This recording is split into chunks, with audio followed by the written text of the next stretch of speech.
不過挺拔這次是瘋了嗎？竟然出了這張海綿硬度高達59度的 K3 VIP， 這根本就是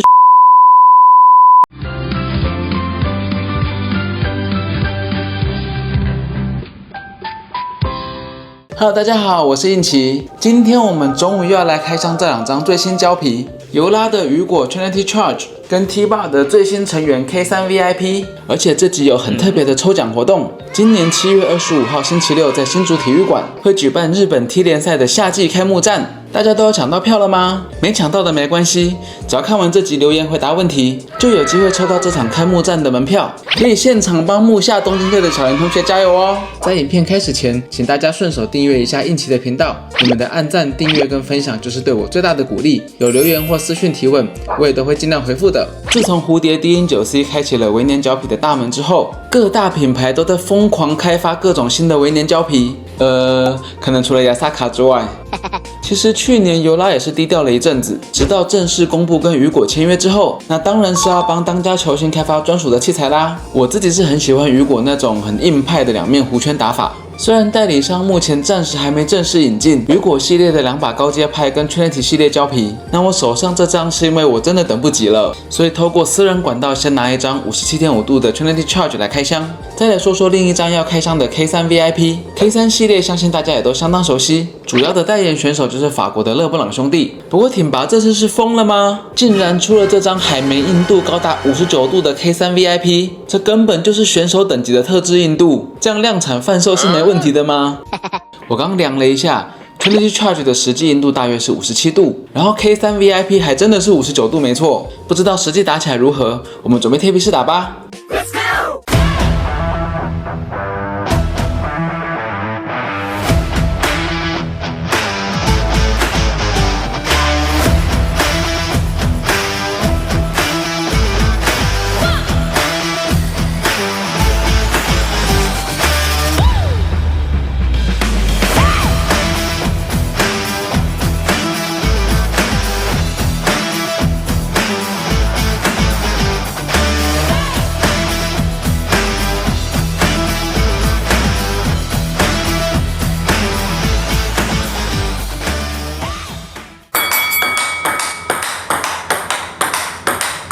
Trinity Charge 跟 C55 的膠面差不多，小力量的手感清晰，摩擦感受很強烈。畢竟是57.5度的海綿，所以持久感呢比較淺一點，會需要比較集中的發力跟擊球節奏。不過彈性速度都比 C55 更快，落點比較深，但弧線保護還算不錯。攻防的穩定性介於 K3 與 K3 VIP 之間，整體威力比黃橋 ZGR 更好。發力的支撐感受扎實，但不會過硬。中遠台我感覺甚至比 D9C 更有衝擊力。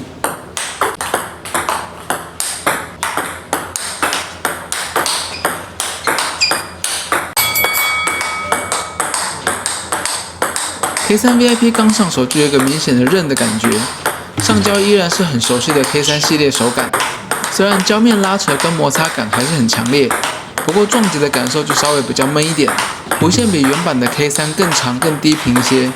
接力防守的表現還是相對穩定，畢竟 K3 VIP 應該算是最接近選手特制的市售版本了吧，也確實是近期微粘得套的力量王者。不過如果沒有完全適應59度海綿的話，發力進攻的失誤會比較多哦。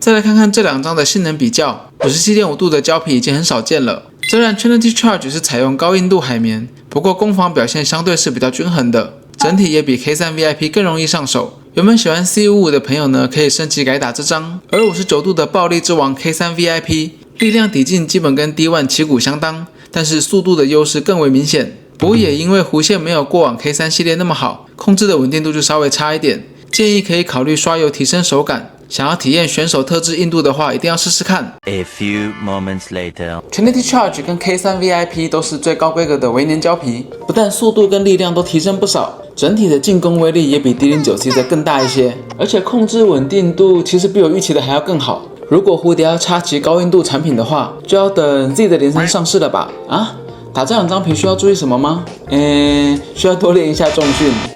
畢竟這兩張皮的重量偏重一點。Trinity Charge 裁切後的重量大約是55克左右，而 K3 VIP 的重量大約是56.5克左右。進攻威力大增的同時，對於使用者自身發力的要求也提高了。如果搭配比較輕一點的底板，讓整體的重量重心更均衡，這樣能兼顧威力跟轉換，應該是個不錯的配置方式。好奇大家打過最硬的膠皮是哪一張呢？歡迎留言分享一下你的經驗感受。再來就是這次的抽獎活動啦！活動期間從今天起到7月11號中午12點截止，只要留言寫下3張官方硬度55度以上的膠皮，就可以參加抽獎啦。